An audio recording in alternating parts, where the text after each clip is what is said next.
Unified 911, anong matutulong namin sa'yo? Anya ti maitulong mi ken kahapon. Anong may tatabang ko sa imo? Unsay akong ikatabang nimo? Ngini makadabang na misel ka no?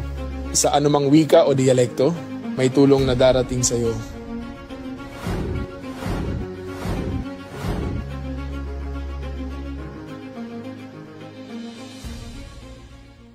Lilingkod sa bawat Pilipino at magbibigay ng tamang impormasyon para sa tahimik at maayos na Pilipinas. Police News Network, alagad ng batas, tagapagtaguyod ng balitang pulis, sandigan ng mamamayan, patnubay ng katotohanan.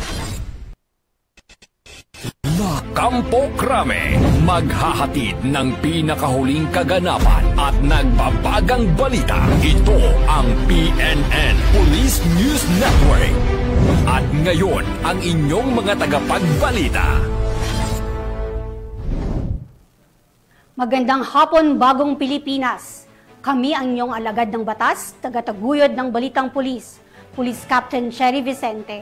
At ako naman po si Patrolman Lumimir Julian, maghahatid sa inyo ng tamang balita, kwento ng pulis at serbisyo para sa mamayan, at ito ang PNP News Online. Ang pangunahing balita ng Police News Network, alagad ng batas, tagataguyod ng balitang pulis.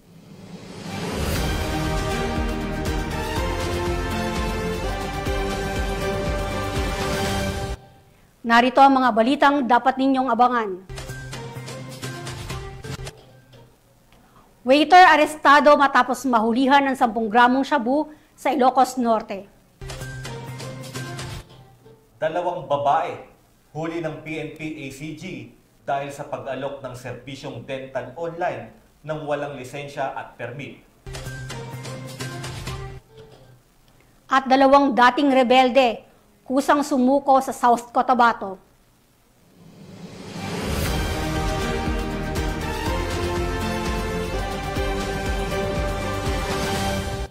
Narito ang mga balitang hatid ng ating PNN correspondents mula sa iba't ibang panig ng bansa.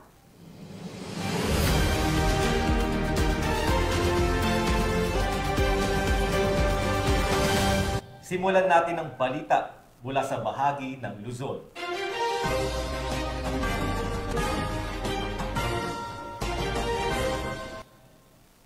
Matagumpay na naaresto ng mga operatiba ng Nueva Ecija Police Provincial Office ang 10 most wanted person sa magkakahiwalay na operasyon na isinagawa sa loob lamang ng 1 linggo bilang bahagi ng pinaigting na kampanya ng pulisya laban sa krimen na nagtatago sa batas.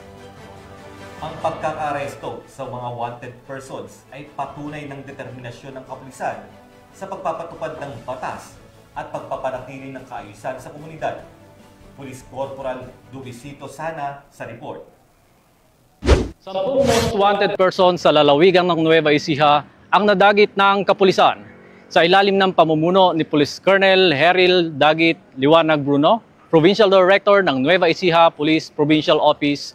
Tuloy-tuloy ang pinaigting na operasyon ng kapulisan na nagresulta sa pagkakadakip ng lahat ng kinilalang most wanted sa buong lalawigan sa loob lamang ng 1 linggo. Mula October 1 hanggang 7, matagumpay na naaresto ng NEPO ang 10 provincial most wanted persons sa magkakahiwalay na operasyon na isinagawa ng iba't ibang unit ng kapulisan sa buong lalawigan. Kabilang dito, ang Cabanatuan City Police Station nakapagtala ng 4 na pagkakaaresto, partikular sa mga kasong violation of RA 9165, Comprehensive Dangerous Drugs Act, Frustrated Homicide, Estafa at Theft, at violation of RA 10883, Carnapping Act. Samantala, kabilang sa mga nadakip sa isinagawang operasyon ang top 5 most wanted person ng Gimba Police Station sa kasong 3 counts of rape. Top 6 mula sa San Antonio Police Station na may kasong rape. Top 7 mula sa Santo Domingo Police Station na may 5 bilang ng kasong estafa. Top 8 na may kasong prostrated murder mula naman sa Gapan City Police Station. Top 9 na may kasong rape at lascivious conduct sa Coyapo Police Station. At Top 10 most wanted mula sa Santa Rosa Police Station na may 2 bilang ng kasong rape. Bilang bahagi ng patuloy na hakbang upang mapanatili ang kaayusan at katarungan sa buong lalawigan, Muling ipinapakita ng kapulisan ng Nueva Ecija ang matibay na dedikasyon sa masigasig na panguhuli sa mga pinaghahanap ng batas. Mula dito sa Nueva Ecija Police Provincial Office, ako ang inyong PNN correspondent, Police Corporal Luisito Pisana, alagad ng batas, tagataguyod ng Balitang Pulis. Sana. Sa kulungan ang kinahantungan ng isang waiter matapos mahulihan ng 10 gramo ng hinihinalang shabu sa Paway, Ilocos Norte. Ang detalye ng report mula kay Corporal J.R. Del Mendo. Arestado ang isang 22 anyos na lalaki na isa ring waiter matapos itong mahulian ng nasa 10 gramo ng hinihinalang shabu sa isinagawang anti-legal drug operation ng pinagsalib na puwersa ng Paway Municipal Police Station bilang lead unit, PDEU Ilocos Norte, PIU Ilocos Norte, PIDEA Ilocos Norte at RIDPRO1 sa Barangay Veronica, Paway, Ilocos Norte. Una rito, nasa posisyon na ang mga nabanggit na unit ng mga otoridad upang isagawa ang buy-bust operation sa dalawang sospek. Nalulan ng isang sasakyan. Pumarada ang mga sospek sa gilid ng kalsada sa nasabing barangay. Ngunit nang makatunog ang mga ito, dali-daling minaneho ng isa sa sospek ang sasakyan at naktakas. Naiwan naman ang nasabing waiter na kung saan ay tinangkapan itong tumakas kasabay ng pagtapo nito ng isang pakete ng sigarilyo. Ngunit nadakip din ito at naberipika na ang itinapon nitong pakete ng sigarilyo ay naglalaman ng pinaghinalaang shabu na may timbang na 10 gramo na nakapaloob sa dalawang transparent plastic sachet at nagkakahalaga ng 68,000 pesos. Kabilang din sa nakumpiskang ebidensya ang isang cellphone. Isinagawa ang markings at inventory sa mga nakumpiskang ebidensya sa presensya ng sospek at ng mga mandatory witnesses. Ang sospek ay nahaharap ngayon sa kasong paglabag sa Republic Act 9165. Mula dito sa Ilocos Region, ito ang inyong PNN correspondent, Police Corporal J.R. Del Mendo, alagad ng batas, tagataguyod ng Balitang Pulis. Maraming salamat, Police Corporal Del Mendo. Makalipas ang matagal na pagtatago, tuluyan ng naaresto ang Rank 3 Provincial Most Wanted Person ng Albay sa isang operasyon ng kapulisan sa lalawigan ng Camarines Norte. Magbabalita dyan si Police Corporal Angeli Torrecampo. Arestado ang tinaguriang Rank 3 Provincial Most Wanted Person ng Albay ng pinagsanib na operatiba ng RID-5 RSOU Team Albay Lead Unit, RID RSOU 5 Team Camarines Norte at Legazpi City Police Station sa Purok 1, Barangay Santa Elena, Talisay, Camarines Norte. Kinilala ang suspect sa alias na Rico, 24 anyos, walang asawa at residente ng lungsod ng Legazpi sa probinsya ng Albay. Naarestong akusado bandang alas 2:40 ng hapon sa bisa ng warrant of arrest na inisyu ng RTC Branch 9 Legazpi City para sa kasong qualified rape of a minor na walang inirekomendang piyansa at acts of lasciviousness alinsunod sa Article 336 ng Revised Penal Code na may kaugnayan sa Section 5 ng Republic Act 7610 na may inirekomendang piyansang 180,000 pesos. Sa kasalukuyan, nasa kustudiya na ng Legazpi CPS ang sospek para sa kaukulang dokumentasyon at tamang disposisyon. Ang matagumpay na operasyon ay nagpapakita ng mabilis, maayos at epektibong aksyon ng kapulisan sa pagtugon sa mga kasong kriminal. Patunay rin ito ng masinsinang investigasyon at pagtutulungan ng iba't ibang unit ng PNP para sa kapakanan ng publiko at pagpapanatili ng kaayusan sa komunidad. Mula dito sa Rayong Bicol, ako ang inyong PNN correspondent, Police Corporal Angeli Torrecampo, alagad ng batas, tagataguyod ng Balitang Pulis. Maraming salamat, Corporal Torrecampo. Patuloy na pinapatunayan ng National Task Force to End Local Communist Armed Conflict ang tagumpay nito sa pagpapanumbalik ng kapayapaan sa Cagayan. Taong gulang, may asawa at residente ng Barangay Dalawig, Alcala, Cagayan. Isinagawa ang pagsuko sa pinagsanib na operasyon ng Alcala Police Station, Provincial Intelligence Team Cagayan South, 1st Cagayan Provincial Mobile Force Company, Provincial Intelligence Unit, Cagayan Police Provincial Office at 77th Infantry Battalion ng Philippine Army.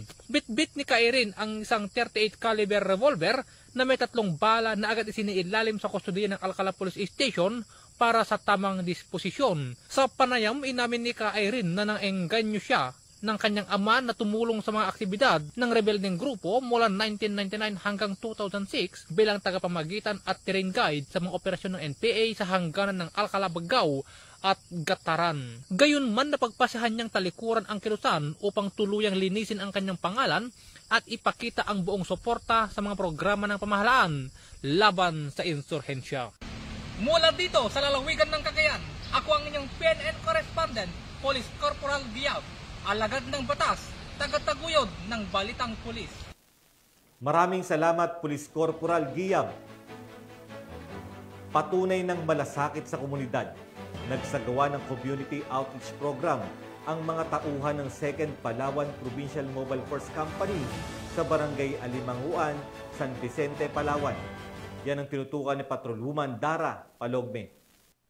Isang matagumpay na community outreach program ang isinagawa sa Barangay Alimanguan, San Vicente, Palawan sa ilalim ng programang Tarabangan Kita, katuwangan Jesus and Elizabeth Fernando Foundation at ang mga kapulisan ng Palawan Provincial Mobile Force Company. Layunin ng nasabing aktibidad na may padama ang tunay na malasakit at serbisyo sa mga miyembro ng komunidad, partikular sa mga nangangailangan. Naghatid ito ng iba't ibang libreng serbisyo kabilang ang libreng gupit, feeding program para sa mga bata at matatanda, pamamahagi ng food pack sa mga pamilyang nangangailangan. Ang mga kawani ng 2nd Palawan PMFC ay aktibong nakiisa sa aktibidad, hindi lamang para tiyakin ang seguridad ng programa, kundi maging sa aktwal na pamamahagi ng mga pagkain at food packs sa mga benepisyaryo. Ang outreach program ay bahagi ng patuloy na advokasya ng iba't ibang sektor tungo sa serbisyong may puso at malasakit. Nangako rin ng mga katuwang na organisasyon na ipagpapatuloy ang ganitong klaseng mga proyekto bilang tugon sa mga pangangailangan ng komunidad at bilang bahagi ng kanilang paninindigang makapaglingkod sa kapwa. Ang matagumpay na programa ay isang patunay na kapag nagkaisa ang pamahalaan, pribadong sektor at mga lingkod bayan, tunay na naipaparamdam ang malasakit at pagmamahal sa bayan. Mula dito sa Home of the Police Eco Warriors, Calapan City, Oriental, Mindoro, ako ang inyong PNN correspondent, Patrolwoman Dara Palogme, alagad ng batas, tagataguyod ng Balitang Pulis. Salamat, Patrolwoman Palogme. Tunghayan naman natin ang mga balita mula sa bahagi ng Visayas.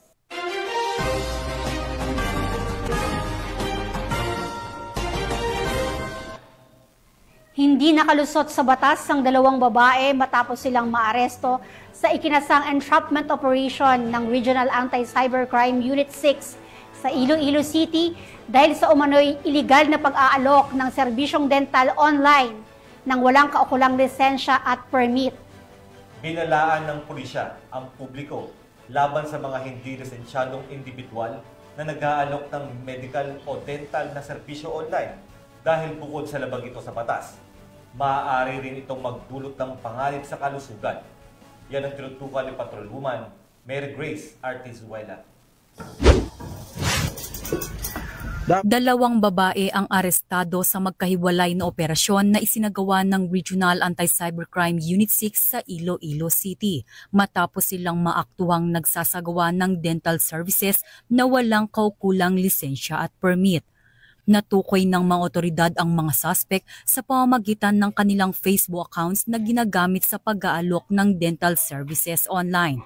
Bilang tugon, agad na nakipag-ugnayan ang RACO 6 sa mga suspect sa pamamagitan ng ikinasang entrapment operation. Agad na inaresto ang 2 suspect matapos makumpirma ang kanilang iligal na aktibidad sa mismong lugar ng operasyon. Na-recover din ang iba't ibang aparato na ginagamit sa pagsasagawa ng dental procedures. Nahaharap ngayon ang mga suspect sa paglabag sa RA 9484 o Philippine Dental Act of 2007. Sana po sa ating mamamayan, huwag po nating tangkilikin yung mga ganitong illegal na gawain. Dahil ito po ay delikado po sa inyong kalusugan at isa pa, unfair naman ito sa mga lisensyadong, mga professional, mga dentista na gumagawa, nagbibigay ng serbisyo na dental na naaayon sa batas. Mula dito sa Campo Crame, ako ang inyong PNN correspondent, Patrolwoman Mary Grace Artizuela, nagbabalita para sa Police News Network, alagad ng batas, tagataguyod ng Balitang Pulis. Maraming salamat, Patrolwoman Artizuela. Mahigit 300,000 pisong halaga ng shabu ang kumpiskado mula sa isang tricycle driver sa isinagawang anti-illegal drug operation sa Iloilo. Nakibalita dyan si Patrolwoman Glidel Astrologo. Nasabat ng mga operatiba ng Station Drug Enforcement Team ng Iloilo City Police Station 8 ang tinatayang 374,000 pesos na halaga ng hinihinalang shabu sa isang matagumpay na buy-bust operation sa Barangay Halandoni Estate, Lapus, Iloilo City.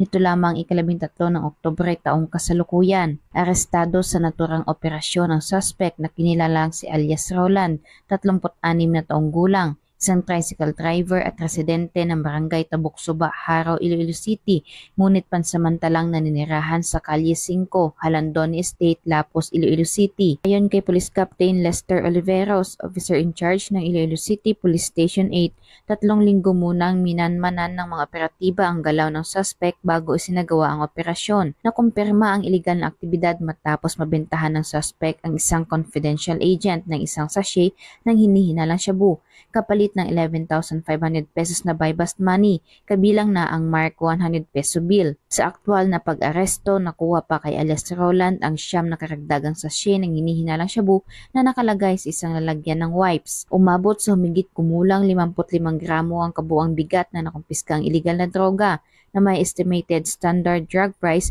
na 6,800 pesos bawat gramo, katumbas ng 374,000 pesos na kabuuang halaga. Kasalukuyang nasa kustudiyan na ng Iloilo City Police Station 8 ang suspect para sa tamang disposisyon at naharap sa kasong paglabag sa Republic Act 9165 o ang Comprehensive Dangerous Drugs Act of 2002. Ang matagumpay na operasyon na ito ay patunay ng patuloy na kampanya ng Iloilo City Police Office laban sa iligal na droga, bilang bahagi ng kanilang layunin na mapanatili ang kapayapaan, kaayusan at kaligtasan ng mamamayan sa lungsod. Mula dito sa Police Regional Office 6, ako ang iyong Police News Network Correspondent, Patrolwoman Glidel Astrologo, alagad ng batas, tagataguyod ng Balitang Pulis.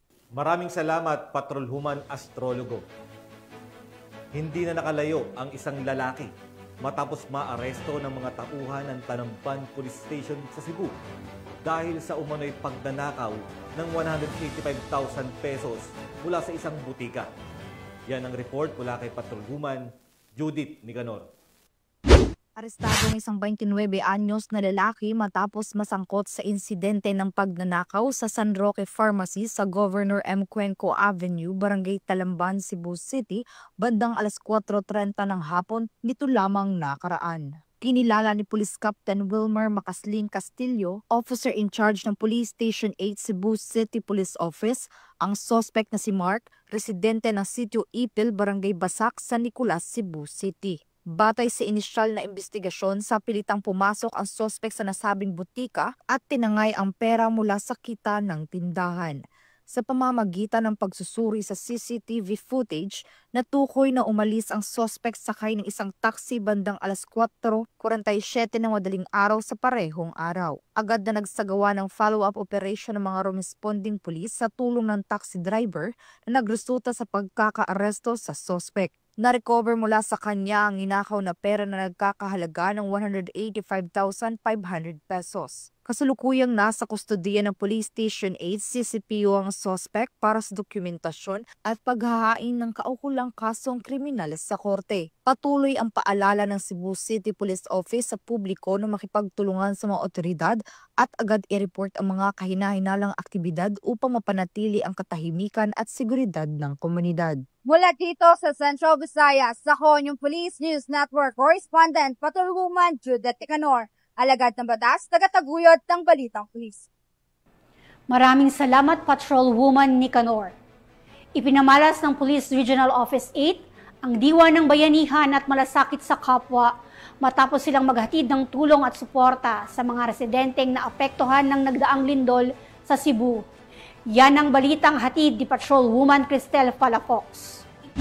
Ng Police Regional Office 8 sa pamumuno ni Police Brigadier General Jason L. Capoy, Regional Director ang diwa ng pagkakaisa at malasakit sa kapwa sa pamamagitan ng pamamahagi ng 500 food packs sa mga komunidad na labis na napektuhan ng 6.9 magnitude na lindol sa lalawigan ng Cebu nito lamang 13 ng Oktubre taong kasalukuyan. Bago ang pamamahagi ng relief goods, nagpadala ang Pro 8 ng 44 na response responders na tumulong sa medikal na serbisyo, incident management team o IMT support, search and rescue at pagbibigay seguridad. Kalaunan, 22 pang tauhan ang ipinadala upang tumulong sa relief operation, kaya umabot sa 66 ang kabuoang bilang ng mga ipinadalang tauhan. Ang nasabing aktibidad ay bahagi ng programang Jacob's Care to Serve and Share na nakapaloob sa konseptong Brotherhood of Pros, isang kolektibong inisyatiba ng tulungan sa pagitan ng Police Regional Offices. 6 na interior barangays ang nakatanggap ng tulong mula sa 500 food packs na ipinamahagi ng Pro-8, kabilang ang Barangay Binabag at Barangay Nailon sa Bugo City, Barangay Dalingding at Poblasyon sa Daan Bantayan at Barangay Kanhabagat at panghuli ang Barangay Corbat sa Medellin. Patuloy ang Police Regional Office 8 sa pakikipag-ugnayan sa iba't ibang regional offices at mga lokal na pamahalaan upang maihatid ang agarang tulong at matiyak ang kahandaan sa harap ng mga sakuna at kalamidad.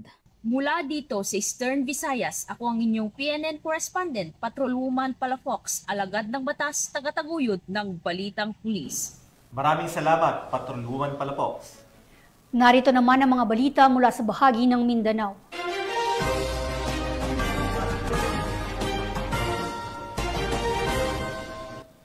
Dalawang dating kasapi ng Communist Terrorist Group ang kusang loob na sumuko sa mga tauhan ng South Cotabato, PNP, bilang pagpapakita ng kanilang pagnanais na magbagong buhay at muling yakapin ng kapayapaan.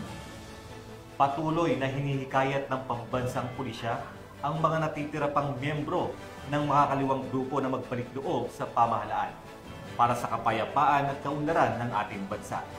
Magbabalita dyan si Patrolman Nerwin J. Medellin. Dalawang miyembro ng Communist Terrorist Group o CTG ang kusang sumuko sa mga tauhan ng Santo Niño Municipal Police Station sa Purok Hillside Barangay M. Rojas, Santo Niño, South Cotabato, dakong alas 2 ng hapon noong 14 nitong Oktubre. Kinilala ang mga sumukong rebelde na sina alias Kamar at si alias Kamalik na pawang taga-probinsya ng South Cotabato. Ang pagsuko ay resulta ng matagumpay na negosasyon ng pinagsanib na pwersa ng Santo Niño MPS at iba pang kapulisan ng South Cotabato Police Provincial Office sa ilalim ng pamumuno ni Provincial Director Police Colonel Samuel T. Kadungon. Bilang patotoo sa kanilang pagbabalik loob, kanila rin isinuko ang kanilang mga armas. Sa kabila nito, patuloy na nanawagan ang PRO-12 sa mga natitirang miyembro ng teroristang grupo na samantalahin ang pagkakataong magbagong buhay at makabalik sa mapayapang pamumuhay sa ilalim ng bagong Pilipinas. Mula dito sa General Santos City, ako ang inyong PNN correspondent, Patrolman Nerwin J. Medellin, alagad ng batas, tagataguyod ng Balitang Pulis. Maraming salamat, Patrolman Medellin. Hindi nakapalag ang isang lalaki matapos madakip sa inasang drug bypass operation ng PNP sa Sultan Kudarat. Yan ang tinutukan ni Patrolwoman Veronica Lagi. Arestado ang isang lalaki matapos makuhanan ng illegal na droga sa isinagawang drug bypass operation ng mga personahe ng Sultan Kudarat MPS sa Barangay Banubo, Sultan Kudarat, Maguindanao del Norte. Nito lamang ika-10 ng Oktubre taong kasalukuyan. Kinilala ni Police Captain Norman M. Nur, Deputy Chief of Police ng Sultan Kudarat MPS, ang suspect na si alias Rasul, 38 anyos na residente ng naturang lugar. Matagumpay na naaresto ang suspect ng mga tauhan ng Sultan Kudarat MPS, katuwa ang Provincial Investigation Unit at PIDEA BARM, matapos maaktuhan ang suspect na gumagawa ng iligal na aktibidad ng droga.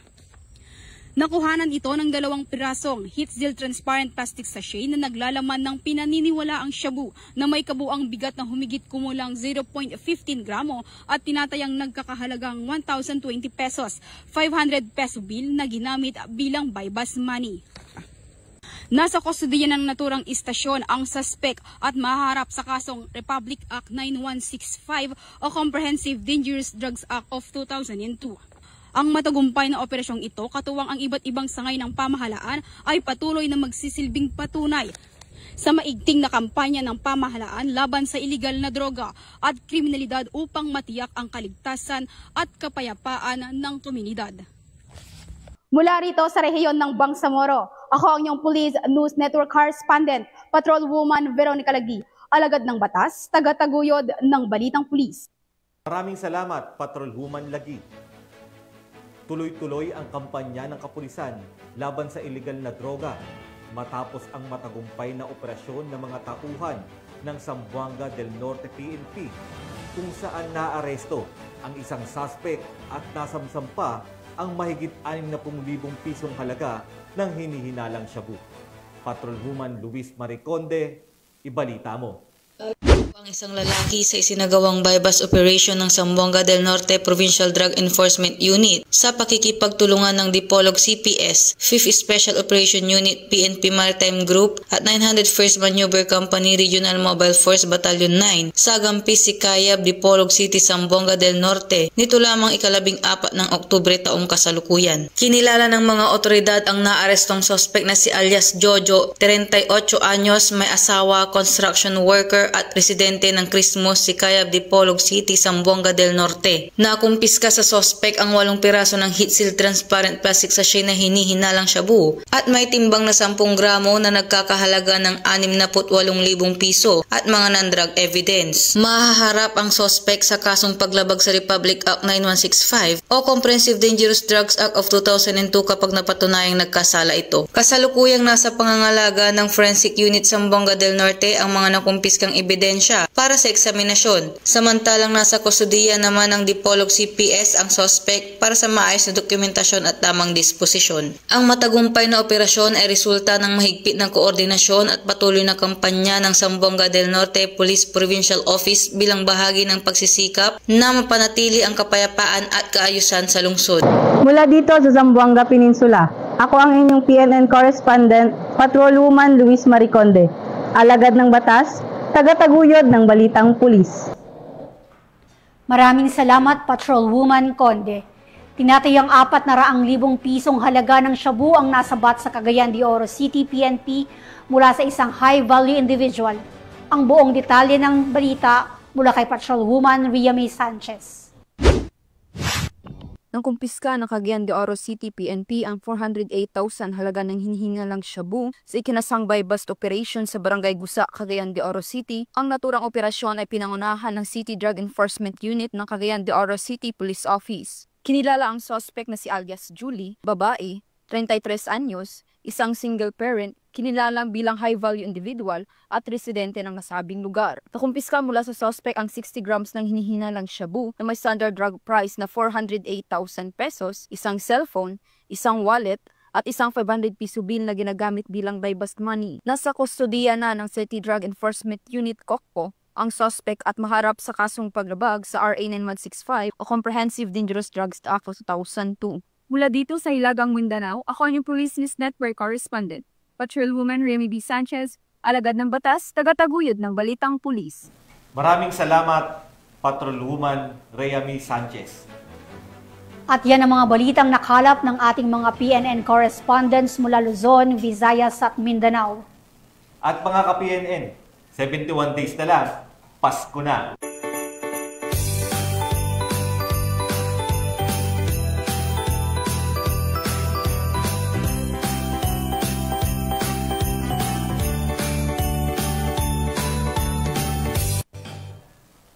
Sa ngalan ng pamunuan ng Philippine National Police sa pangunguna ng ating Acting Chief PNP, Police Lieutenant General Jose Melencio Nartates Jr. at sa pamumuno ni President Ferdinand Bongbong Marcos Jr., kami ay maglilingkod sa bawat Pilipino at magbibigay ng tama at balanseng balita. Kami ang bagong PNP para sa bagong Pilipinas, serbisyong mabilis, tapat at nararamdaman. Mula rito sa tanggapan ng tagapag-ugnay ng Pambansang Pulisya, ako ang inyong alagad ng batas, tagataguyod ng Balitang Pulis, Police Captain Cherry Vicente. At ako naman po, si Patrolman Lubimir Julian, maghahatid ng tamang balita, kwento ng pulis at serbisyo para sa mamayan, at ito ang PNP News Online. Ang pangunahing balita ng Police News Network.